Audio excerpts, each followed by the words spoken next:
Hello guys, வணக்கம். This is அன்பு சீலன். எனக்கு நம்ம என்ன பார்க்க போகிறோம் அப்படின்னா, பேங்க் நிஃப்டியோட ஒரு பெஸ்ட்டான ஸ்ட்ராட்டஜி தான் இந்த வீடியோவில் என்டையராக பார்க்க போகிறோம். பிகினராக இருக்கிறீங்க அப்படின்னா இந்த வீடியோ ஸ்கிப் பண்ணாமல் முழுமையாக பாருங்கள்.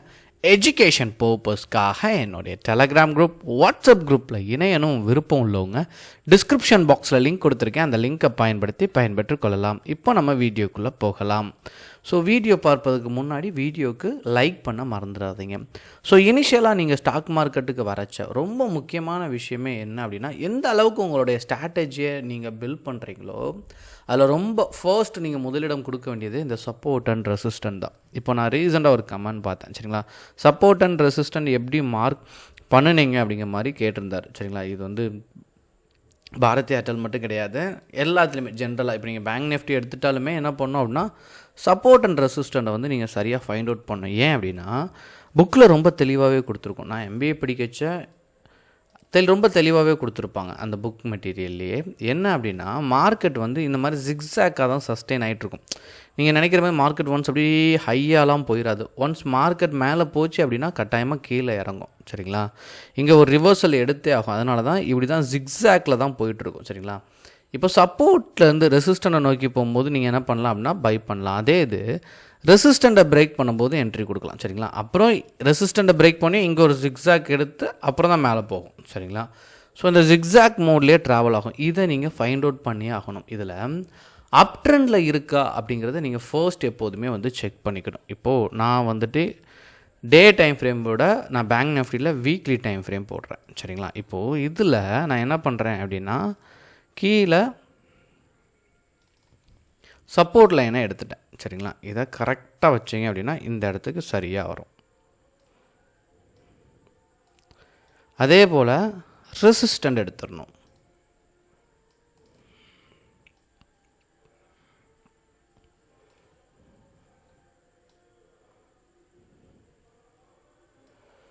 இப்போ நீங்கள் இதில் பார்க்க வேண்டிய முக்கியமான விஷயம் என்ன அப்படின்னா, இந்த ஜிக்ஸாக் மோடு.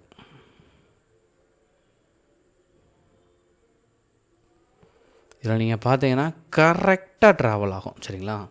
இப்போ இதில் ஒரு சின்ன இஷ்யூ இருக்குது. என்ன அப்படின்னா, சப்போர்ட் லெவலை சரியாக டச் பண்ணிவிட்டு மேலே வரல, இன்னும் கிளியர் கட்டாக வியூ கிடைக்கல. அப்போ என்ன பண்ணோம் அப்படின்னா, இன்னும் கீழே போச்சு அப்படின்னா இந்த இடத்துல அதான் இங்கே செல் பண்ண எல்லாருமே என்ன பண்ணுவாங்க, இங்கே ஆர்டரை க்ளோஸ் பண்ணுவாங்க, திரும்ப பை எடுப்பாங்க. அதனால் ஃப்ளக்ஷுவேட் ஆகும், சரிங்களா. இது வந்து ஆப்ஷனை பேஸ் பண்ணி சொல்கிறேன், சரிங்களா. இப்போ நீங்கள் வந்து புட் ஆப்ஷனை என்ன பண்ணியிருப்பீங்க, பை பண்ணியிருப்பீங்க, அந்த மாதிரியான ஆக்டிவிட்டீஸ் எல்லாமே இருக்கும். இப்போது திரும்ப மார்க்கெட் மேலே போகும் அப்படின்னா இதனுடைய வச்சிருக்க, அதாவது சப்போர்ட்லேருந்து ரெசிஸ்டனை நோக்கி போகக்கூடிய அந்த ஹையில் என்ன பண்ணணும் அப்படின்னா, பிரேக் பண்ணும்போது என்ட்ரி கொடுத்தா தான் சக்ஸஸ் ரேஷியோ அப்படிங்கிறது ரொம்ப அதிகமாகவே இருக்கும், சரிங்களா. அப்போது இந்த சப்போர்ட் அண்ட் ரெசிஸ்டண்ட்டை வச்சு மட்டும் நீங்கள் யூட்டிலைஸ் பண்ண முடியாது. நான் ஃபஸ்ட் சொன்னேன், அதாவது மெயின் சோர்ஸுங்கிறது சப்போர்ட் அண்ட் ரெசிஸ்டன்ட் தான். எப்படி ட்ராவல் ஆகிட்டுருக்குன்னு இதில் வெயிட்டேஜோட பங்களிப்பு இருக்குது. அதாவது ஒரு குடும்பத்தில் வந்து ஒரு 5 பசங்க இருக்கிறாங்க அப்படின்னா ஒவ்வொரு பசங்களும் ஒரு ஸ்ட்ரென்த்தில் இருப்பாங்க, சரிங்களா. இதில் முதல் பையன் வந்துட்டு ஒரு 2 ஸ்டெப் எடுத்து வைக்கிறான், சரிங்களா. ரெண்டாவது பையன் என்ன பண்ணுறான் அப்படின்னா ஒரு 5 ஸ்டெப் வைக்கிறான். மூணாவது பையன் 4 ஸ்டெப் வைக்கிறான். இப்படி மொத்தம் 5 பேர் ஒரு ஸ்டெப் எடுத்து கூட்டி கழித்து பார்க்கும்போது ஒரு 20 ஸ்டெப்பு மொத்தமாக இந்த 5 பேர் வைக்கிற ஸ்டெப்பை கூட்டினா 20 ஸ்டெப் அப்படின்னா பேங்க் நிஃப்டி என்ன பண்ணிடும், 20 ஸ்டெப் எடுத்து வச்சிடும். அதனால தான் பேங்க் நிஃப்டியில் ஸ்கேல்பிங் பண்ணுறது ரொம்ப நல்லது. அதனால தான் நீங்கள் ஒரு 1 lakh உங்கள் அக்கௌண்ட்டில் போட்டிருக்கீங்க அப்படின்னா, ஸோ எக்ஸாம்பிளுக்கு சொல்கிறேன், ஒரு லாட் சைஸ் வந்து 15, சரிங்களா. இப்போ இந்த ஒரு லாட் பர்ச்சேஸ் பண்ணுறதுக்கு உங்களுக்கு 10,000 ரூபா தேவைப்படும் அப்படின்னு நீங்கள் நினச்சிக்கிங்க. இப்போது இந்த 10K அப்போது 1 லட்சம் ரூபாய்க்கு நீங்கள் 10 லாட் எடுக்கலாம், சரிங்களா. அப்போது இங்கே உங்களுக்கு குவான்டிட்டி அப்படின்னு பார்க்கச்சா 150 அப்படின்னு வந்துடும். நீங்கள் ஒரு வாட்டி பேங்க் நிஃப்டியில் உள்ளே போயிட்டு ஒரு 3 to 5 minutes சரியான இடத்த ஃபைண்ட் அவுட் பண்ணி ஒரு பிரேக் அவுட்டில் என்ட்ரி கொடுத்துட்டு ஒரு 10 பாயிண்ட்டை மேக் பண்ணிட்டு வாரீங்க அப்படின்னா, அதாவது பேங்க் நிஃப்டியில் நீங்கள் ரொம்ப ஈஸியாகவே நீங்கள் பண்ணிடலாம், சரிங்களா. அதனால் அது இஷ்யூவே கிடையாது. ஆனால் சரியான இடத்த ஃபைண்ட் அவுட் பண்ணுறது மட்டும்தான் விஷயம். இப்படி பண்ணச்சா ஒன்ஸ் நீங்கள் உள்ளே போயிட்டு வந்தீங்கன்னா ஒரு ட்ரேடுக்கு 1500 ரூபா ப்ராஃபிட் வந்துடும். ஒரு நாளைக்கு நீங்கள் 4 ட்ரேட் பண்ணாலே கிட்டத்தட்ட 6000 ரூபா உங்கள் பாக்கெட்டில் வந்துடும், சரிங்களா? இதனால தான் பேங்க் நிஃப்டி இப்படி யூட்டிலைஸ் பண்ணும் ஆப்ஷன் பையிங் பண்ணுறீங்க அப்படின்னா. இப்போ எக்ஸ்பைரி டே வருது, இது வந்து நார்மல் டேஸில் இந்த வெயிட்டேஜை பயன்படுத்தி நீங்கள் சூப்பராக ஸ்கேல்பிங் பண்ணலாம். என் கிளாஸில் படிக்கிற ஸ்டூடெண்ட்டுக்கு இதை வச்சு எப்படி நீங்கள் பிரமாதமாக ஒரு விஷயத்த பண்ண முடியும் அப்படின்னு சொல்கிறதுக்குனே நான் 1 hour கிளாஸ் எடுத்துகிட்ருக்கேன். ஏன் அப்படின்னா இந்த வெயிட்டேஜை வச்சு நீங்கள் சரியாக யூட்டிலைஸ் பண்ணிங்கன்னா 100% ஷுர் நீங்கள் ப்ராஃபிட்டை மேக் பண்ணலாம். ஆனால் இதுக்கு உங்களுக்கு நல்ல ஒரு ப்ராக்டிஸ் தேவை, சரிங்களா? அதை கவனத்தில் எடுத்துக்கோங்க. இன்னொன்று, எக்ஸ்பைரி டே சமயத்தில் இப்போ நீங்கள் பார்த்துட்டீங்க அப்படின்னா இன்றைக்கி வந்து பேங்க் நிஃப்டியோட எக்ஸ்பைரி டே இன்றைக்கி 11ஆம் தேதி, சரிங்களா? இப்போ நான் என்ன பண்ணுறேன், பேங்க் நிஃப்டி எதில் முடிஞ்சிருக்கு அப்படின்னா 51,094 முடிஞ்சிருக்கு. ஸோ இன்றைக்கி எக்ஸ்பைரி டே அப்படின்னு நீங்கள் எடுத்துக்கும் போது, சரிங்களா, இப்போ நார்மலாக உங்களோட ப்ரிடிக்ஷன் என்னவாக இருந்திருக்கும், காலையில் மார்க்கெட் கீழே விலை போகுது, அப்போ என்ன பண்ணியிருப்பீங்க அப்படின்னா புட் ஆப்ஷனை பை பண்ணியிருப்பீங்க.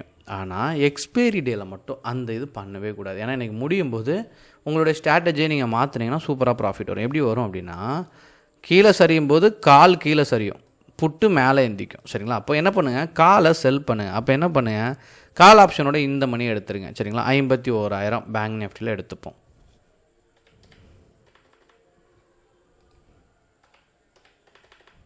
இன்றைக்கி 11ஆம் தேதி. இதை நான் ஆட் பண்ணிட்டு நான் என்ன பண்ணுறேன் அப்படின்னா மார்னிங்கே நான் செல் பண்ணிட்டேன்.